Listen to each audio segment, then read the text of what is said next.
আচ্ছা ভাবুন তো, মাছ মানে কি শুধু সর্ষে ঝাল ঝোল বা কষা?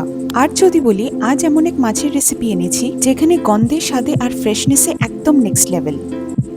জেনারেলি আমরা ধনেপাতা ইউজ করি লাস্ট ফিনিশিং টাচের জন্য, কিন্তু আজ সেই ফিনিশিং টাচের ইনগ্রিডিয়েন্টই হয়ে যাবে মেন ইনগ্রিডিয়েন্ট এখানে। আজকের এই ধনিয়া ফিশ সেই সব দিনের জন্য যেদিন ভারী খেতে মন চায় না, কিন্তু মনটা বলে একটু স্পেশাল কিছু হলে মন্দ হয় না।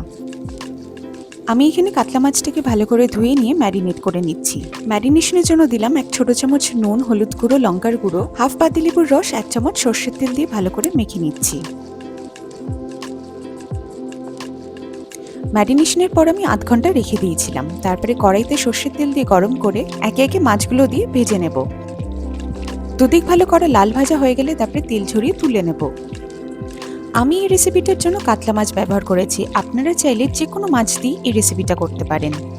মাছ ভাজার পর আমি এখানে পেস্টটা করে নিচ্ছি। এখানে আমি একটা মিক্সিং বাটিতে নিয়েছি ধনেপাতা, 4টে কাঁচা লঙ্কা, হাফ পাতিলেবুর রস আর সামান্য একটু কাজু।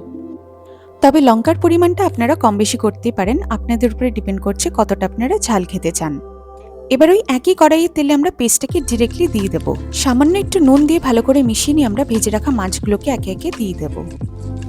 এবার কিছুক্ষণ এরকম ভাবে ফুটিয়ে নিলে রেডি। তবে এই রান্নায় ধনেপাতা শুধু গন্ধের জন্য ব্যবহার হয়নি, এটা মাছের হেভি ভাবটাকেও একদম ব্যালেন্স করে দেয় আর তার সাথে হজমে সাহায্য করে। আর মাছে যে কোনো সফট ফিশ মানে রুই, তেলাপিয়া, ভেটকি বা বাসা সবেতেই দারুণ মানিয়ে যায় এই রেসিপি। ভাতের সঙ্গে হোক বা হালকা জিরা রাইস, এই ধনিয়া ফিশ একবার বানালে বারবার বানাতে ইচ্ছে করবে, প্রমিস।